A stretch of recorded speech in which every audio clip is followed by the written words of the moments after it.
Hi guys. Hope you're tuning in. I'm going to be doing a live event.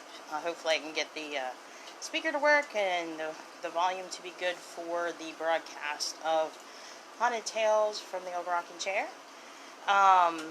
So I'm hoping I learned some things from the last time. I know it had to have been boring because I don't want to talk over my own podcast, so I'm just kind of sitting there. So I thought I'd give you a little ambiance and something that would be a little bit more appropriate for the occasion. So I hope you enjoyed that. We have, let me look at the time. Oops. Somehow I clicked the button. We have about a minute left, and we are certainly going to enjoy tonight's episode. If for some reason you got to click out and you've got things to do, you can always jump on over. It won't be this week, but it will be next week. You can catch all the stories on our YouTube channel. We chop it up in more bite-sized creepy pieces, and then we put up a episode Monday through Friday, one a day. So be sure to check that out. But I do give people a chance to actually get the podcast and download it and share it with their friends before we actually release those in video format. My son's been doing the editing. He's doing an amazing job. So check that out. Let's check. Sorry about that. I'm just trying to figure out technology.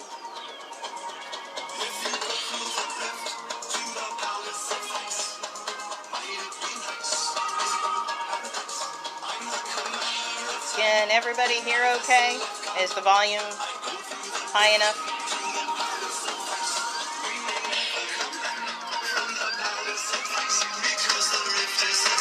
From everyone here at the Rift Radio Network, would like to welcome you to tonight's special broadcast. This work is protected by Creative Commons license. And now, a word from our sponsors.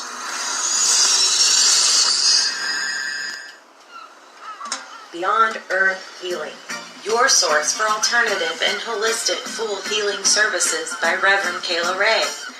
Beyond Earth Healing offers various approaches to energy healing to match your healing needs.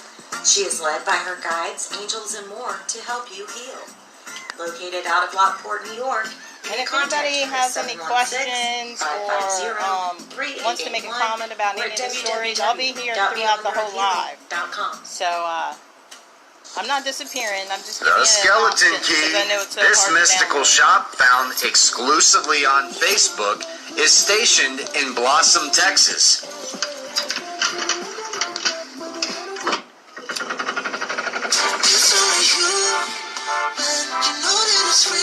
Purchase all of your very own unique religious, spiritual, and metaphysical items, to include the beginner altar kits. Find them today on Facebook. Remember, you've always had the key.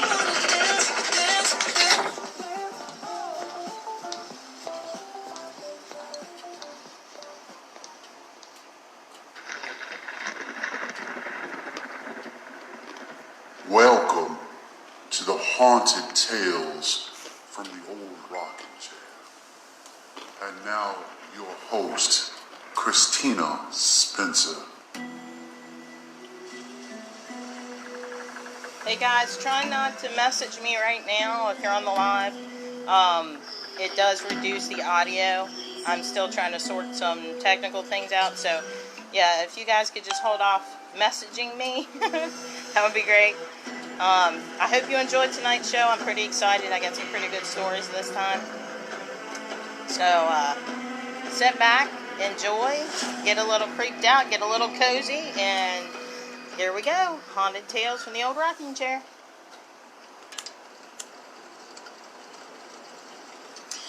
Well, hello there. Come on in and get cozy by the fireplace.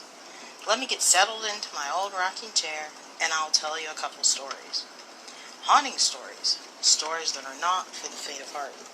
Some of these stories may not be about hauntings per se, but nonetheless will haunt you. Because after all, some of the most scary things in life are not ghosts and demons, but the people we cross on the street. If you're brave enough, keep listening. If not, get up and leave now, because you'll never be the same. Don't say I didn't warn you. Welcome to the Haunted Tales from the Old Rocking Chair. Oh.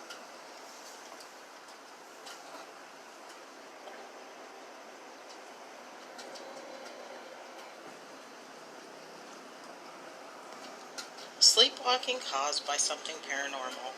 Written by Hale Sodin. So this happened about 5 years ago, but I had my first night terror in years last night and it scared me. It made me want to talk about this for some reason. Sorry if this is long and doesn't make sense since I'm kind of unloading. In 2015, my friends and I decided to get an apartment together. We were just out of high school and wanted to get out on our own. My best friend and her now husband, I'll call them M and B, had a room on one side of the apartment, and another friend, I'll call her O, and I shared the other room.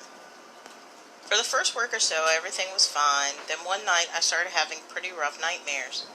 I couldn't remember anything that happened during them, but I would wake up in the middle of the night screaming, or O would say that I was crying in my sleep, and she would have to come wake me up.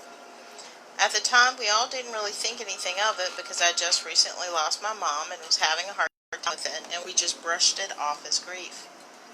Around this time, weird things started happening around the apartment. Things would be moved where they shouldn't be, doors opening and closing by themselves, water turning on and off on its own, just small, weird things. Then one night, all hell kind of broke loose. M, D, and I were in the kitchen putting up groceries when a cabinet door slammed shut so hard that we turned and looked at it. While we were distracted with that, a ranch bottle flew off the counter and hit M right in the back. We were freaked out, but after we calmed down, we decided to just ignore it for the night and watch some TV. But on the way to the living room, we all noticed that there was something shining on the door frame. It was like an upside-down cross, or lines that were made with oil. It looked like someone had been anointing the top of the doorway with oil, and it was still fresh. So we ran and started looking at all the doors in the house, and they started to appear right in front of us. M was FaceTiming her mom while this was happening, and her mom recorded it so someone might still have a video of the symbols appearing out of nowhere. After a while, we decided to leave, and M's mom called her pastor and asked if he would come by. The pastor came the next day and blessed the house and told us it was safe to continue to stay there. After that, it just got worse. The nightmares turned into full-on night terrors and sleepwalking. But it wasn't just me having them anymore. Dee started to have them as well. They started off relatively small, with one of us walking into the kitchen and someone would find us just standing there. Or I would walk out onto the balcony and just lean over it. Then one night, M found Dee just standing in the kitchen with a knife in his hand. She came, woke us all up for help because he would start to try and cut her if she got too close. We finally got him to wake up, and we stayed up all night that night talking about what we were seeing in our dreams. In all of his dreams, he was seeing a creature that looked human, but was fully white. He had no face and had these really big antlers. He said that he was always just standing off to the side and he never actually talked, but it was like Dee could hear him, and he was telling him to do all these bad things. All of mine were like I still was awake, but then my mom would show up. But I could tell it wasn't my mom because her face just felt off. It was like something wearing her skin. When I would realize it wasn't actually her, she would start to attack me. After that, it was happening pretty much every other night, and it was just getting worse and worse. We woke up one night just screaming, and O and I ran into the other room to find Dee sitting there with blood all over his hands. M had woken up to him punching the full-body mirror, grabbed pieces of glass, and he was trying to slice his own wrist before M got him to wake up. After that, it was decided that Dee and I would leave for the day, and O and M would hide and remove everything sharp or breakable while we were gone. Looking back, we should have just moved out, but we were young and stupid and didn't have enough money to afford to leave. Hi, Maya. After that, they calmed back down some, but no matter what, I would always see my mom, and he would see the Antler Man. The one night I woke up to all three of my friends lying across me, holding me down in some way, then the pain set in, and when I could finally look at my knuckles, they were covered in blood. I couldn't move my fingers, and my little finger was bent in an unnatural way. Once they realized I was awake, they took me to the hospital, and I had 3 broken fingers. Apparently, O had woken up to a loud banging noise, and when she turned the light on, I was lying face down on the edge of my bed, punching the nightstand at full force over and over again. She tried to wake me up, but couldn't. So she started grabbing at my arm to try to stop me, and I kept breaking loose and going right back doing it. So she went and got the other two, and it took them about 15 minutes to get me to wake up. Thankfully, we only had a couple of weeks till our lease was up, and they had all found a place together that would be ready in a week, and I was moving out of town to get away for a while. So we all decided that we would take turns sleeping until we were out of the house. While all of this was happening, everyone was also having crazy mood swings. O, who was like the most upbeat and positive person ever, was becoming mean and saying shit she never would have said before. It was like a complete 180. D and I slumped real deep into depression, and M was also just really short and snappy.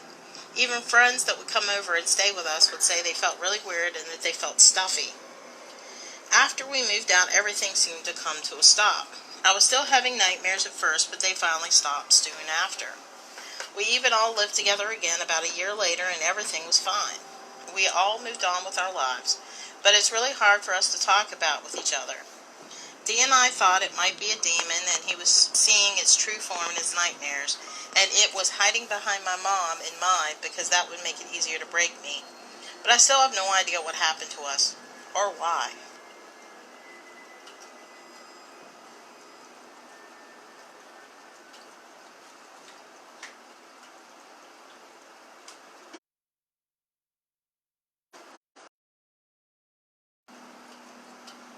I'm an EMT, and I just had the most terrifying call ever.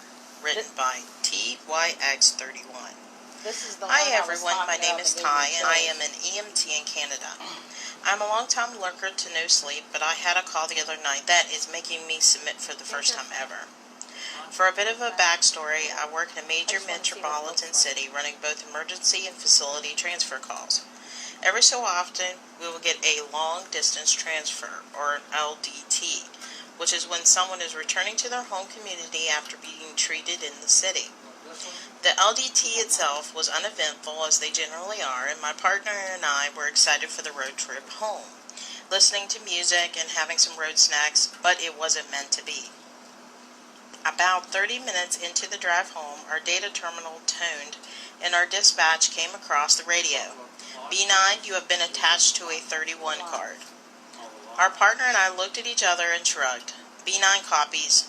Now, a 31 card is for an unconscious person, which could be anything from someone sleeping in an alleyway to a cardiac arrest. It all depends on what information is relayed to our dispatcher, which in this case was next to nothing. We had about a 15-minute response time, during which we mentally prepared for the call, deciding what equipment to bring into the scene, if we need any additional resources, etc. The biggest problem presenting us was that we were simply unfamiliar with the area, which meant we had no idea what extra resources we might be able to call in or what the capabilities of the nearest rural hospital were. We arrived on the scene to a typical rural farmhouse, and having no additional information in our dispatch notes, got out of the truck ready to head in. We decided to bring only our monitor and primary kit in order to do a quick assessment, and if we needed extra equipment, I would send my partner out to get it. One of the first things an experienced EMT or medic will do is take a look at their surroundings on scene. This will help identify hazards, things that seem out of place, or possible causes of what happened to the patient. You also gain a sixth sense for when things just seem to be off. As we walked up to the farmhouse, the hairs on my neck stood up, and I got the feeling we were being watched. I shrugged it off, figuring that it was someone that called for the ambulance. They likely saw our lights and were watching us come up to the house. I knocked on the door and stood back to the side. The door was opened by a fairly large man. For reference, I'm 6 feet, 200 pounds. He was taller than me by about 4 inches and outweighed me by about 60 pounds. He greeted us in an eerily calm manner, considering there was an emergency happening. "She's in the back room," he said, as he jerked his thumb over his shoulder and stepped aside for us to go in. As I walked into the room, I froze. My patient was on the ground. Her throat was slit. It was no longer bleeding, which told me that we were too late, but that's besides the point. Someone having their throat slit doesn't just happen, and I turned around to tell my partner that we needed to get the hell out of there. We were blocked by the guy standing in the doorway. "You're not going anywhere," he said, as he pulled a large knife from behind his back. My partner and I split up to opposite sides of the room, which is likely the only reason I'm alive to tell you this today. As he walked towards me, my partner hit him in the shoulder with our monitor, then brought it down onto his head. We ran out of the house, updating dispatch to the situation and that police needed to be on the scene ASAP. We informed dispatch that we would give statements at a later date and the police could access our paperwork as needed, but there's no way in hell we're staying on scene longer than we had to. We made it back to the city in record time, and we were never so happy to see the city lights. I'm not sure I like LDTs anymore.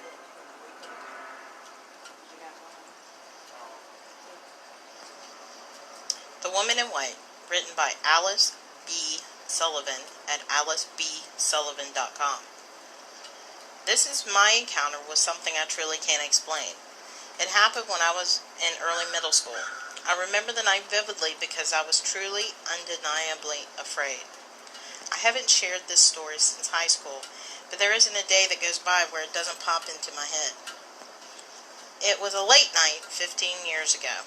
My friends and I were walking down Main Street past the neighborhood cemetery, Evergreen. None of our parents had a clue. They thought we were safe at our friend's house. Her parents were away, so it was a prime sleepover location and a great opportunity to adventure after dark like the rebels we clearly thought we were. As we were walking and talking, my friend Marissa stopped and yells, "Did you guys just see that?" We had no idea what she was talking about. It was a light. It flew through the cemetery. "Tell me you guys saw it." After some debate, my best friend of the group, Casey, looked at me, cocked her head, and wagged her eyebrows. She and I were known to be the more daring types in our grade, which was hilarious because we were only 11 years old. We weren't bullies or anything, though Casey's rough and tough attitude often left people intimidated. We just never turned down a challenge. She and I dashed across the street and up the hill towards the cemetery. We strolled deeper into the cemetery, remaining on the narrow, designated footpath, riddled with weeds protruding through the stone crevices. We weaved through rows, glancing, unable to read occupants' names. We neared the edge of the graveyard at the end of our venture, having seen a bunch of darkness. Casey stopped, took one last survey of her surroundings, and said, "There's nothing here, let's just go." She started back the way we came. I sighed, half disappointed. I wouldn't say I believed in ghosts, but I'm pretty open-minded. If someone gave me hard proof, I'd still be skeptical. I'm the kind of person who needs to witness something for herself, and I guess I hoped to see something.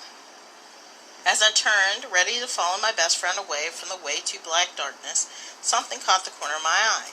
It was a light coming from the woods. I whipped around, and my feet set like concrete. Every ounce of blood seeped from my body. My lungs deflated. Between two trees stood, or floated, a figure. A woman in a white dress, only the woman herself was also as white as snow. With a soft white glow surrounding her, her hair cascaded over her shoulders. She wasn't moving. I couldn't even see her face. Casey could see it too. As quickly as she came, the woman disappeared, as if someone flicked off a light switch. The glow vanished, leaving Casey and I in darkness that seemed darker than before. We bolted out of there, neither of us saying a word. I just ran so fast I nearly tumbled down the hill. With a strong desire to flee, I wouldn't have been against it. It would have gotten me down to the bottom a lot quicker, albeit with scrapes and bruises, but I would have taken the chance. When we made it back to our friend, we told him what we saw. A woman as white as snow wearing a white dress glowing white. Marissa replied, "The light I saw was yellow, not white." Neither Sarah nor Marissa believed us. Casey and I defended our case, and the argument went on and on until we reached Sarah's house. By the end of it, Sarah and Marissa still weren't convinced, though Marissa went on about the light she swore she saw. To be completely honest, Casey and I started to doubt what we witnessed. Eventually, our experiences morphed into a trick of the eyes from internalized paranoia and fear. We couldn't even tell our parents since they didn't know we were walking around town at night and we had no intention of ratting ourselves out. Casey and I stopped talking about it and soon the memory faded. Flash forward 3 years. We're in high school now. It was on a Saturday, and I was with my older friend Marissa. Different person than earlier, note the extra S in her name. We were loitering at the local ice cream shop, as most locals did. We sat at an outside table talking. After a while of some catching up, she says, "My friend told me this creepy story the other day. Do you want to hear about it?" As a huge fan of horror, I told her go for it. She shifted in her seat to face me, eyes wide. "It's about the Evergreen. The cemetery? My friend said it's haunted, that the stories date back decades. Can you believe it?" When the words left her lips, my spine straightened. I felt every hair on the back of my neck stand up. I didn't want to believe her, so I immediately dismissed the issue. That's when she took a deep breath and said, "It's true. A woman appears in the woods at the far end of the cemetery, usually between those two really big trees. They call her the Woman in White."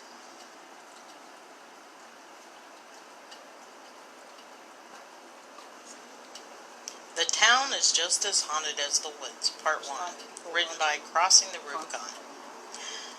I live in a small town, right on the edge of a very popular wooded area that attracts a number of paranormal investigators every year.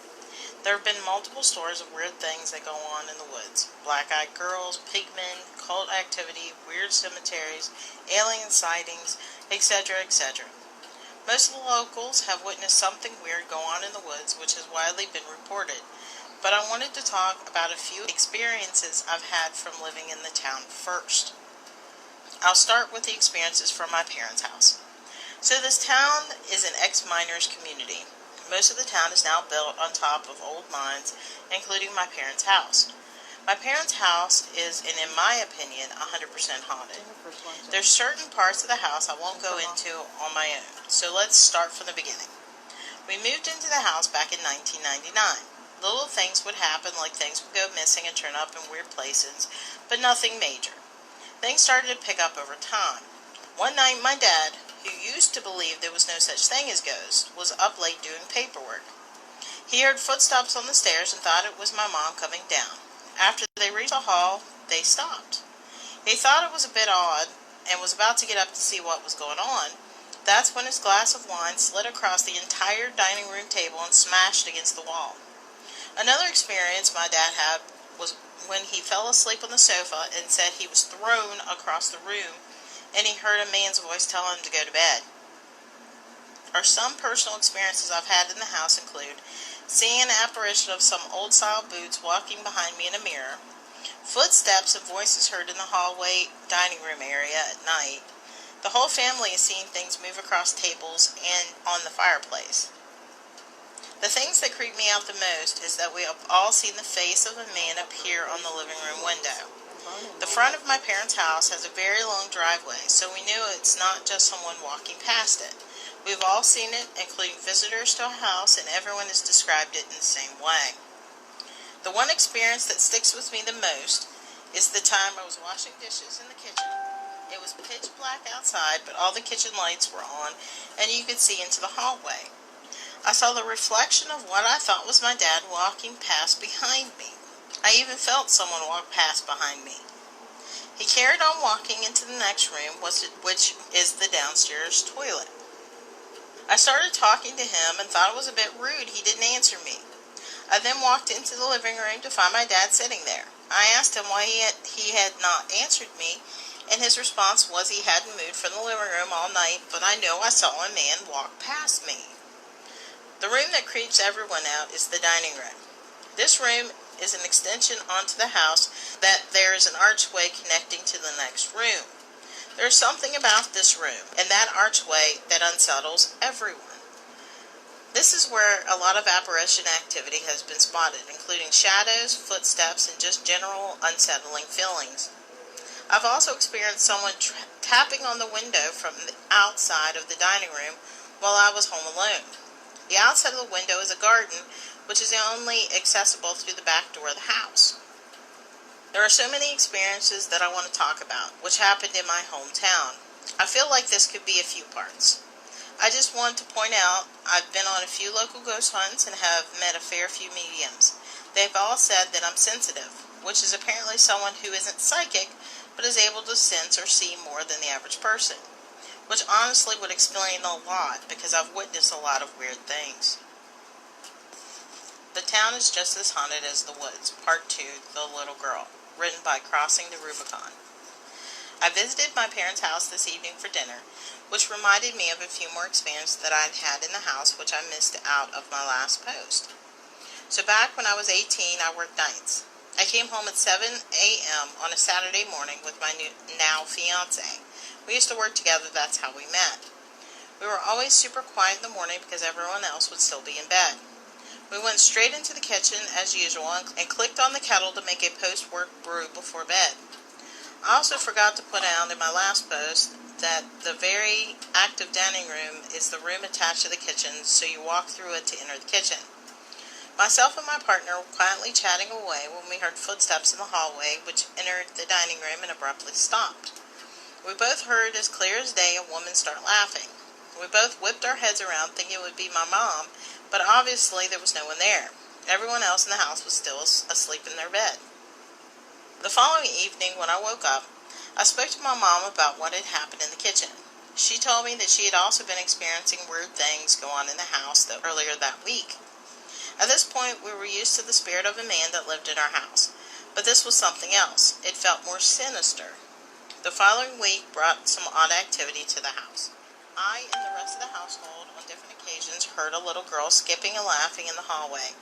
Female whispers and crying could also be heard at night. My mom went to see a friend after this who was a psychic. She explained to my mom that this little girl had come into contact with her while in the local town. The girl had taken a liking to my mom and decided to follow her home. It wasn't the first time someone had come to see this psychic about the same girl. Apparently she had followed a few people home. We decided to get the house cleansed to send this girl home. However, the male spirit that we have nicknamed John still remains in the house to this day. Although the spirit of the girl has now left the house, there was something very unsettling about it being there. The atmosphere at the time changed in the house, and everything seemed a little bit more on edge. The Town is Just as Haunted as the Woods, Part 3, The School and the Pup, written by Crossing the Rubicon. Back in the day, I had a friend who lived next door to the local high school. I stopped over one night and refused to step foot in his house ever again. A bit of backstory, the school was built in the early 1900s. It has a lot of history to it. I attended this high school growing up, just like nearly everyone in the town did. There were rumors of it being haunted, but most of the time everyone just put it down to being a stupid story. Under the school was a number of tunnels. They were originally built due to the Second World War as a safety precaution. The tunnels are still used to this day for storage. The story goes that one of the students was murdered in the tunnels by a group of teenagers. However, I've never been able to find any truth to the story. So back to my friend's house. The layout of his house was very strange, as it used to be a pub back in the early 1900s. We were upstairs in his room just talking. It was about 1 a.m. and it was just the two of us in the house. All of a sudden, through his bedroom window was a flash of light. This obviously caught our attention, so we peered out the window. Directly out the window, you could see the assembly hall of the school, which for some reason all the lights were turned on. I looked at him as to say what the frick was going on, and he said to me, "Just wait, you'll hear the singing in a minute." And lo and behold, we hear muffled singing coming from the hall. It carried on for about a minute and then just abruptly stopped, and all the lights switched back off at the school. I asked him what the hell that was, and he replied, "It happens fairly often. I've just gotten used to it." We put a film on to calm our nerves as to what just happened. Around an hour passed, and we heard footsteps from outside his bedroom door, and it went eerily cold in his room. The pacing outside the door continued for just a minute, and then it stopped. I was terrified at this point, but he didn't look bothered at all. I told him to explain to me what on earth was going on. He said to me this house is haunted by 5 ghosts. The old lady who walks back and forth on the driveway, who can be seen through the kitchen window, she wore a scarf around her head and had a hunchback. The lady with no teeth, who would just stare at you, smile, and then disappear. There were 2 children who could be heard laughing and playing together, he said, and he said he used to see them all and they were harmless. He then paused, took a breath, and said, "There's the one we call the tall man." He was the one outside the door. He would only appear when renovation was being made in the house. He didn't like change apparently, and he would make that known. Rooms where renovation was taking place would become freezing cold constantly. It didn't matter how warm the rest of the house was, that particular room would be stone cold. Things in that room would get thrown around at night, and someone could be heard pacing and stomping angrily about. The reason he was called the tall man was because of an obvious reason. My friend said that he's seen him twice, and he was nearly 7 foot tall, in period clothing and wearing a top hat. After that night, he did say to me that he was unsure why he had made an appearance that night, as there was no renovation work taking place when I had stopped there. We both got obsessed with trying to find out the history of the house, but couldn't find anything apart from the fact that it was an old pub. I wouldn't go back to that house after that night, and every time I would walk past the house on my way to school, I would get anxious and refuse to look at it. The town has a number of pubs, 2 of which are from the 1700s and are still used today. These 2 pubs are particularly very haunted, and I'll be writing about those in my next post.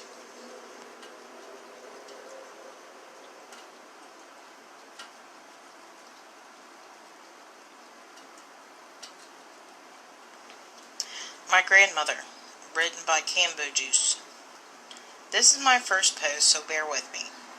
Some background info. My family is Cambodian and moved to New York City during the Khmer Rouge Rebellion. There were about 9 of us living in a 3-bedroom apartment in Brooklyn on Linden Boulevard. We go to Wat Temple every Sunday. I was about 7 to 8 years old and slept with my grandma every night to keep her company. One morning, I woke up to her yelling my name because she fell and hit her head on the nightstand. I quickly got up and ran like hell to grab my uncle to help her back up. My grandmother had diabetes and had trouble walking, bathing, etc. It was Sunday, and we were all getting ready to go to the temple. We all piled up in the van and headed out. When we all got out of the van, my uncle helped my grandmother up the stairs. As soon as her foot hit the first step of the temple, she froze, standing there for a couple seconds before collapsing. A heart attack. Everyone was yelling, the kids were crying, my uncle started performing CPR, at least attempting to. He didn't know what was going on, but was trying to save her life. The paramedics were called and arrived shortly thereafter. The sounds of the sirens sounded like a scary banshee wailing and floating towards us at a fast speed. It chills me to this day. They took her to the hospital with my uncles, while the kids and my aunt stayed behind. The elders and the monks called everyone in to pray for my grandmother. After we were done, we went back to the apartment and waited on any news about my grandmother. Shortly after, we got a call from my uncle. He said she had passed. I love my grandmother, although she was not the nicest person in the world. She was pretty sour to outsiders and led the house with an iron fist, but she loved her family. In the Khmer culture, my elders told me when you die, your spirit has 3 days to walk the earth before you're past judgment. And your oldest child has to shave all their hair, yes, eyebrows and everything, then live with the monks for 3 days and nights and pray. My father had to take that role. My experience. The same day of her passing, my dad left to stay at the temple. My aunt has always been terrified of my grandmother because she was kind of mean. So mean that she threw a meat cleaver at one of my uncle's girlfriends back in the day, LOL. It was only me, my older sister, my aunt, and my little cousin of about 1 year old in the apartment. It started getting dark and my aunt was the only adult in the apartment, so she told us to stay together because she was scared. We were all crying and exchanging stories about my grandmother, but was interrupted by pans flying and crashing in the kitchen. My aunt started weeping and told us that this is the time my grandmother usually eats. It really spooked me because it seemed like my grandmother didn't know she was dead. A couple of hours later, about 8 p.m., we heard a loud banging in my grandmother's room. We were too scared to go look because no one was there, so we all stayed in the living room and waited for my uncle to get home. But I recognized that sound. My grandma had a TV that would short out and show a white horizontal line, and you would have to bang on it a couple times before the picture showed back up. It sounded just like that banging. My uncle finally came home around 10 p.m. You could tell he was exhausted and sad. My aunt laid blankets on the living room floor and told my uncle everyone was sleeping in the living room floor tonight because strange things are going on and she was scared. My uncle gave her an annoyed look and just said all right. I was very scared that night and I couldn't go to sleep. I knew I'd end up being the last one awake. And to my horror, I was. I lay there all night praying for nothing to happen. It was about 3 or 4 hours later when the light in the hallway flipped on. I was spooked because I didn't hear anyone get up. I lay there for about 10 minutes when I heard the bathroom light turn on. By then I knew exactly what was going on. It had to be my grandmother, I said to myself. I lay there staring at my little cousin's white crib mattress that was propped up against the wall, not moving an inch of my body. Shortly after, I heard something metal dropped into the bathtub. Remember, my grandma had diabetes and couldn't bathe herself, so my uncle and dad used a small metal bowl to bathe her that we left in the bathroom. I'm about 1,000% sure that's what I heard drop in the bathtub. Shortly after I heard the tub water turn on, I could hear the water splashing against the tub. My stomach dropped and I felt like throwing up. I didn't hear anyone get up or any footsteps in the bathroom. And who the hell would be taking a shower this late at night? I was so terrified to move, to wake my family up, so I just laid there. After about 5 minutes, the water finally turned off, and I heard the light switch flick, but the lights were still on. I figured it was the bathroom light. I was breathing very heavily and had a weird feeling that whatever it was knew I was awake, so I closed my eyes. I heard what sounded like feet dragging against the floor coming towards the living room. It sounded just like my grandma when she would walk around the apartment with her flip-flops on. She drug her feet because diabetes made it hard for her to walk normally, so she also used a cane. The sound got louder and closer. I opened my eyes and stared at the crib mattress, and to my horror saw what looked like my grandmother's silhouette being cast on the mattress that was up against the wall. It was getting closer, and I still to this day don't understand why my family did not wake up. When the footsteps got to where the doorway was, it just stopped. It seemed as if my grandmother was just standing there watching all of us sleep. It felt like forever, but then the lights finally turned off. Then silence. The other thing that happened that night was that there's an Asian calendar that hung up in the living room that kept fluttering as if someone were constantly flipping through the pages. I ended up falling asleep shortly after, probably due to exhaustion as I was still a kid. I have more experiences with stuff like this if you'd like to hear more, and sorry for the grammar and formatting. I'm doing this on a phone at 4 a.m. If you have any questions, let me know. I haven't told anyone this story but my wife. I don't know if it was my imagination or what, but it felt so real.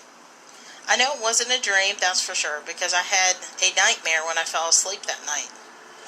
Anyways, thanks for reading if you got this far, and be safe.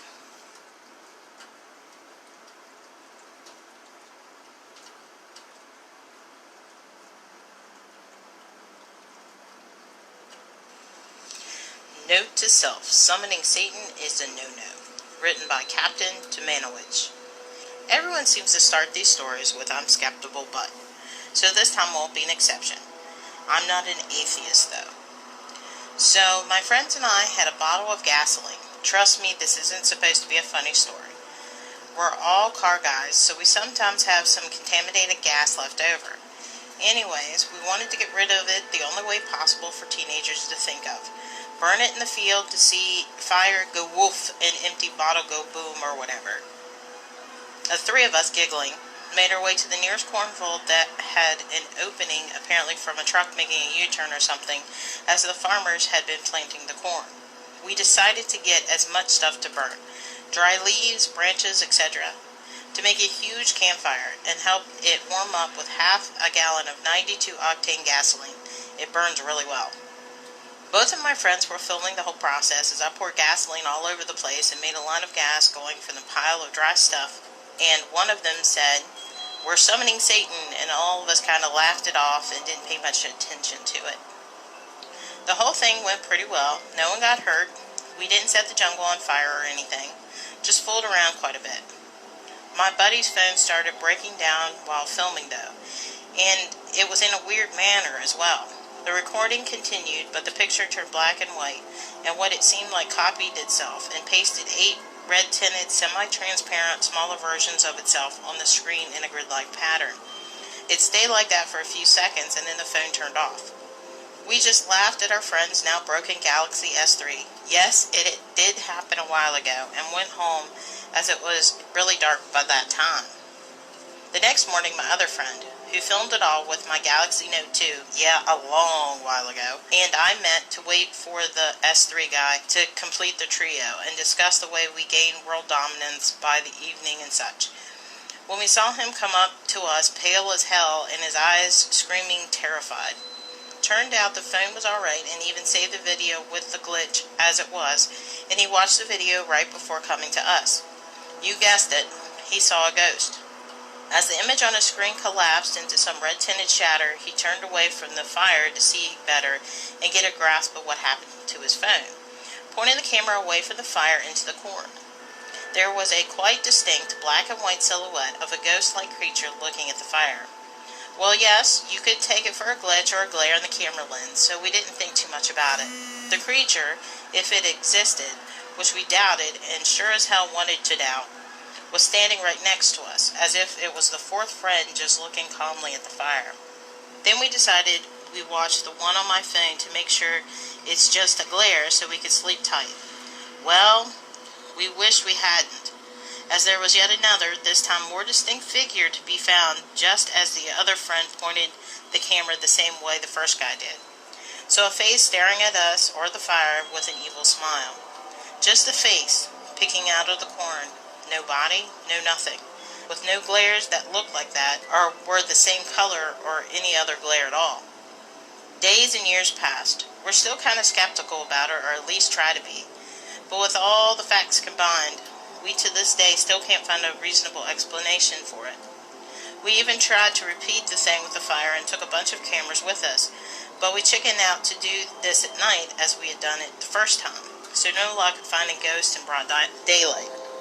Years from now, being an adult car guy, I have about 20 gallons of bad gasoline I would never use for any car out there. If I make it out alive, get ready for Chapter 2.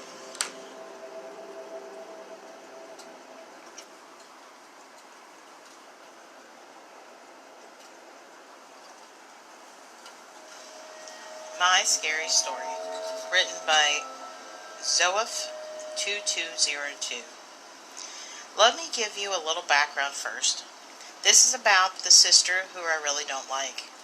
She has done so many things to try and tear this family apart.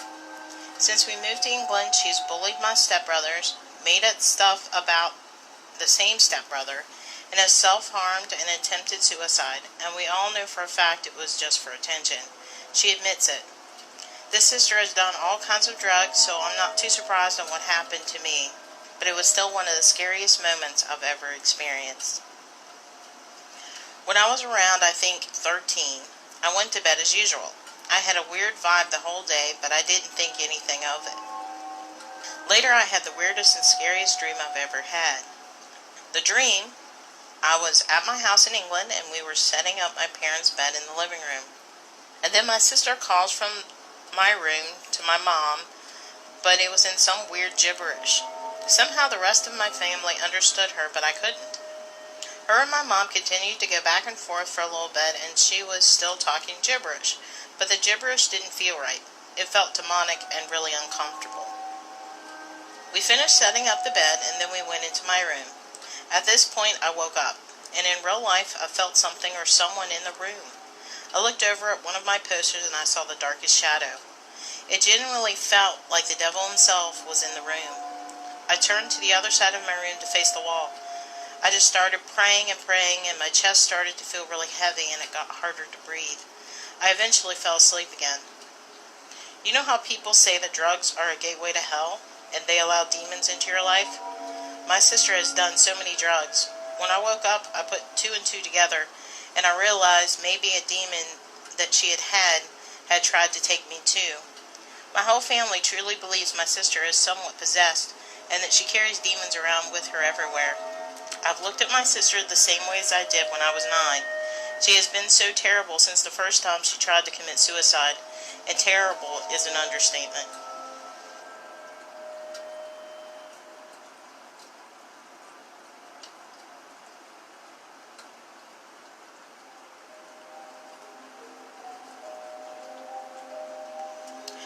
I'm pretty sure I have a guardian ghost, and this is that story, written by Kat. I've always been a bit of a scaredy cat. I was a very nervous child, and ghost stories always kept me up at night, even though I loved them. I'd scare myself half to death reading about ghostly visitors popping up in homes and specters looking around empty parks at night. My mom is a major skeptic. She thinks that if ghosts were real, her deceased relatives would have visited her already.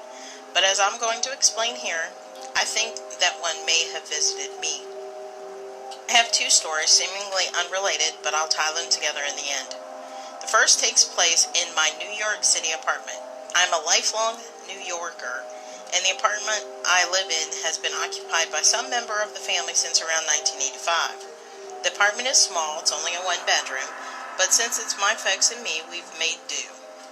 One night when I was around 8, I was sitting in the living room with my mother.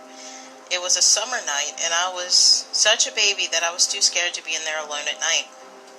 My mother, who works in a school office, had summers off, and we used to sit and watch movies together until the wee hours of the morning, while my dad slept in preparation for a long day of work the next morning. This night, however, my mom received a call from my aunt at about 12:30 a.m. and took the phone into the kitchen. I paused the movie and patiently waited for her to come back out. After about 5 minutes, I was getting restless and walked over to the kitchen door to knock and asked her to finish up. I didn't get a chance, though. I heard a door open. This would have raised alarm bells for me no matter what. In all of my 21 years, I can only count on one hand the number of times my dad has gotten out of bed during the night. Before I could call out, "Daddy, you okay?" I heard my name called. I walked over to the hallway where the bedroom is, but there was no one there. I assumed he had gotten impatient and just gone back to bed. So I went into the room and shook my dad out of a very deep sleep. He was annoyed, and I tried to explain I was just seeing what was up. He rolled his eyes at me and explained that he had been asleep for hours. He hadn't called me. He had stepped off the bed since 10 p.m. I assumed he was goofing off and trying to be funny, so I let it go. But I couldn't shake the feeling that there was something in the hallway not a moment before. Looking back, I remember two distinct things about that night. Firstly, I heard my name. This doesn't seem to rule out my dad playing a trick on his nervous little girl, but it actually does. My dad is from Ireland and speaks with an accent. A recurring joke in my family is that he pronounces my name wrong. My name is Catherine, but he pronounces it Catrin, omitting the TH sound. My dad also has a nasty stutter and cannot pronounce that sound without stuttering on it. And the voice in the hall didn't stutter at all. This seems circumstantial, but I know my dad's dialect, and it would have been immensely difficult for him to do that. There is no doubt in my mind that the voice was someone else's, but it wasn't exactly unfamiliar either. Secondly, I heard no footsteps after the opening door sound. The apartment, as I said, is very small, and the sound of footsteps reverberates through the house. There was no sound, not even one light footstep sneaking back into the room. The second incident takes place when I was a bit older, maybe 10 or 11. I was at my aunt's house in the middle of the summer. Her house is in the Poconos, and it's been the host to many family gatherings over the years. It was early, and I was the only person awake. I sat at the counter eating cereal at about 9 a.m. Her living room and kitchen are in the same room, so the counter is about 10 feet from the living room window. Her house is also elevated and has a set of steps leading up to the deck where the front door is. You can't walk by the door unless you are on the deck, and you can't get off the deck without walking past the windows again unless you jump off and fall about 10 feet. As I sat eating breakfast, I noticed a man walk past the window. He was average height and build, older with gray hair. I never saw his face, but I saw his body walk right past the window. I assumed it was my aunt's father, who I affectionately called Pop Pop, even though my aunt is only by marriage and he was no relation to me. My grandparents in the States had died before I was born and when I was very young. I saw no motion after he walked past the two windows, and I walked up to the door wondering why he hadn't come in. When I opened the door, there was no sign of anyone having been there. I assumed maybe he had walked away as I walked towards the door and I hadn't noticed. But I woke up my aunt. I didn't tell her what happened, though. I called Pop Pop about an hour later to confirm my suspicions. But when I got him on the phone, my blood ran cold. He explained that he was at the VA, over an hour away, and he had been there since 9:30. So he had to be on his way there when I saw who I thought was him walking up to the door. In both of these circumstances, in that moment, I was completely unafraid. I felt comfortable enough with the voice and the figure to approach them with ease, almost like they were familiar.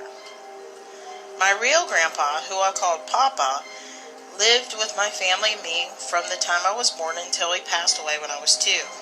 Papa and I were best of friends. According to the people around that time, he used to watch me while my parents worked and doted on me constantly. The only picture in his wallet was one of him holding me as an infant. Suffice to say, he loved me very much, and despite not remembering him well, I've always felt a close connection to him.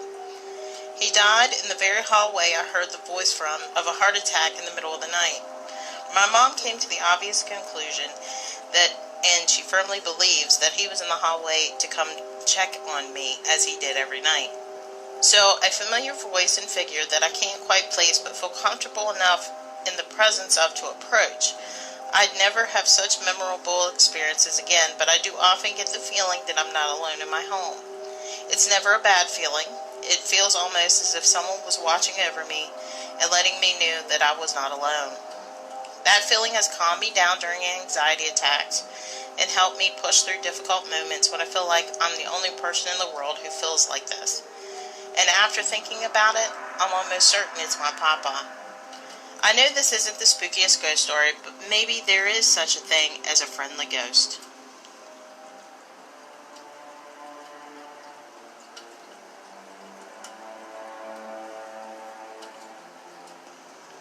My Old House Was Haunted, written by Dream Seeker 16.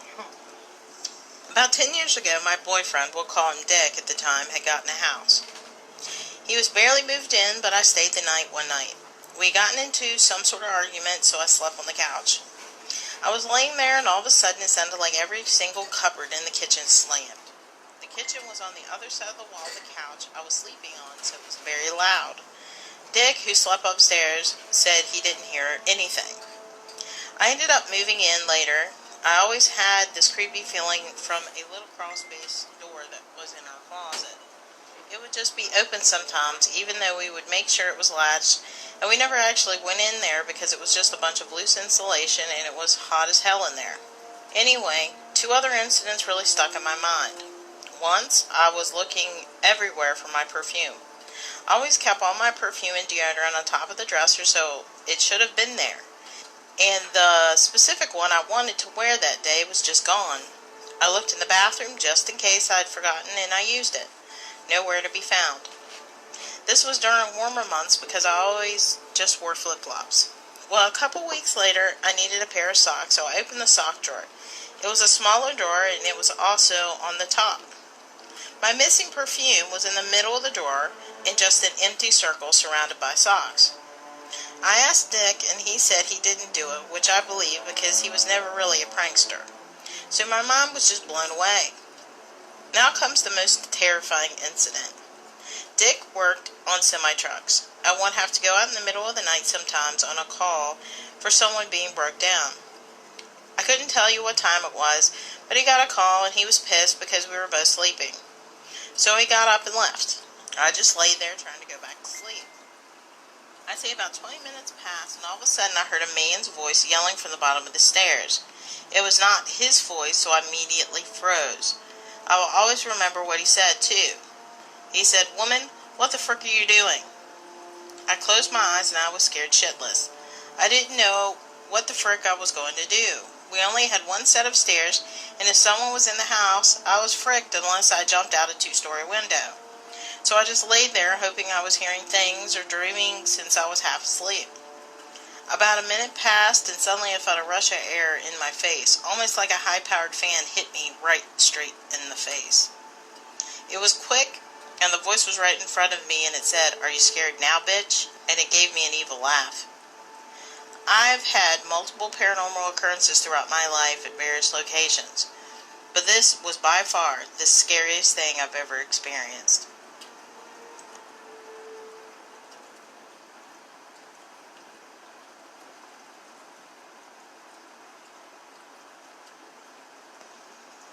They just walked into the door and disappeared. Written by Raised But Confused.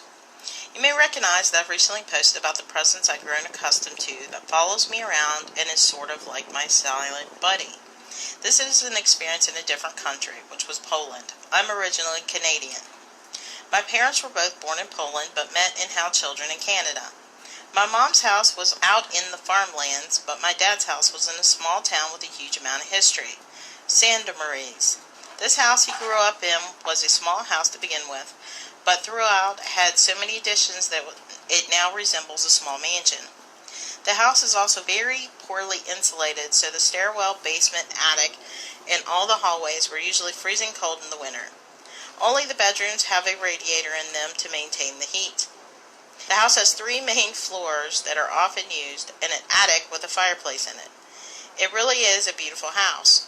I always visited it in the summertime, and my sister and I slept on the top floor just below the attic, which was empty during the summer since my grandparents rented the floor out to students during the school months. I usually spent my summers there with my sister, but with our own schooling getting more demanding with age, we tended to stop visiting as often and spent our summers in Canada. I signed up for a teaching retreat when I was 18, which would give me all of my required volunteer hours for high school. I took an extra year of high school, and I would get to go to Poland to teach English to students in Krakow. I would spend 1 week in my dad's hometown visiting my grandparents, then drive out to Krakow that day the retreat started. So I was given the top floor to sleep in alone in a very big old house. You may remember how I mentioned I have a friendly, lonely presence that follows me around. When I was there, I didn't feel them. I felt strangely alone, or I was being watched in a very cold way. Day of the retreat, I woke up, showered. Then after putting my clothes on, I turned to open the door. This bathroom door has one of those fog glass windows at eye level. You can't see anything really other than shapes and shadows through it. I was reaching for the handle, and before I got a hold of it, I see a tall figure approaching quickly. Not taking steps, but just getting closer without bobbing up and down. It's an old house, so I would have been able to hear footsteps, but I didn't. Then the door rattled with a loud bang, and the figure is just gone. Now this happened really fast, all within the seconds of me grabbing for the handle and looking up through the window when I saw the figure. I thought maybe it was my dad messing with me. We usually like to play stupid pranks on each other, so I opened the door quickly, ready to catch him. But nothing. Nobody. Not even footsteps running away. Just a really weird feeling of confidence in the air, but not my confidence. I walked over to the stairwell thinking, maybe he's just that fast, and I hear him mid-conversation with my 90-year-old grandparents. All the other people in the house in the middle of a heated conversation. Most Polish conversations are. And I started to feel like my brain was short-circuiting because this just did not make sense. I ran through all the rooms, checking every curtain, window, closet. Maybe somebody broke in. Maybe a bird flew through the window into the house, even though all the windows were closed and it was clearly a human shape. Anything not to believe it, because it really just felt unfamiliar and sinister. I later learned from a neighbor that the entire neighborhood was built on top of a very old and demolished graveyard.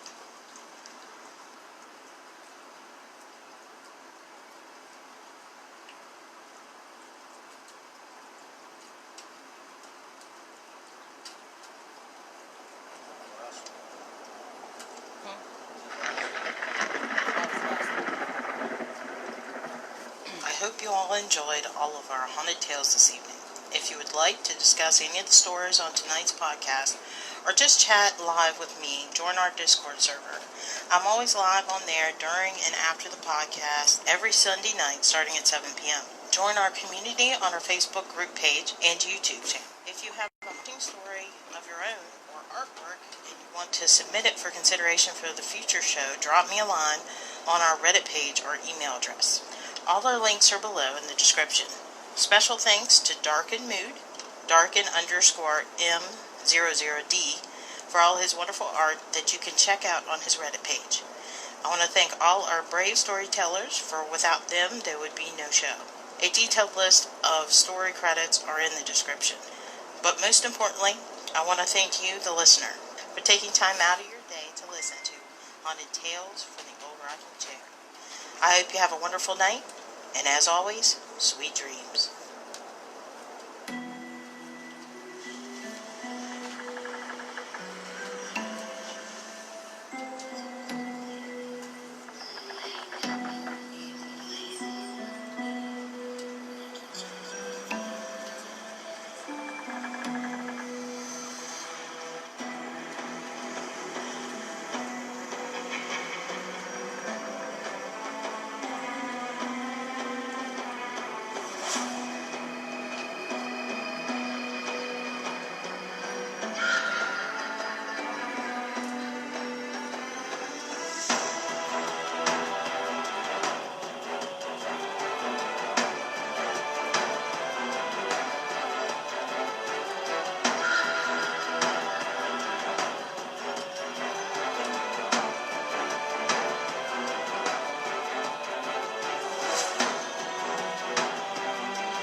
All right, guys, that completes the podcast Power for Sunday. I'm just turning the speaker off. I hope you enjoyed it. Feel free to share it. Also, you can, now that it's played all the way through, you can download it on the Rift Network on Blog Talk Radio. And if you have any questions, comments, feel free to get a hold of me. Join our group page. We're up to 1,000 members, which I'm really shocked and amazed. If you don't have time for the full podcast, you can always check out individual videos. They come out a week after the podcast is released. So these stories will not go out till not this Monday, but the following Monday. So feel free to like, share, comment, subscribe. Beyond that, thank you guys for tuning in, and I hope you have a wonderful night.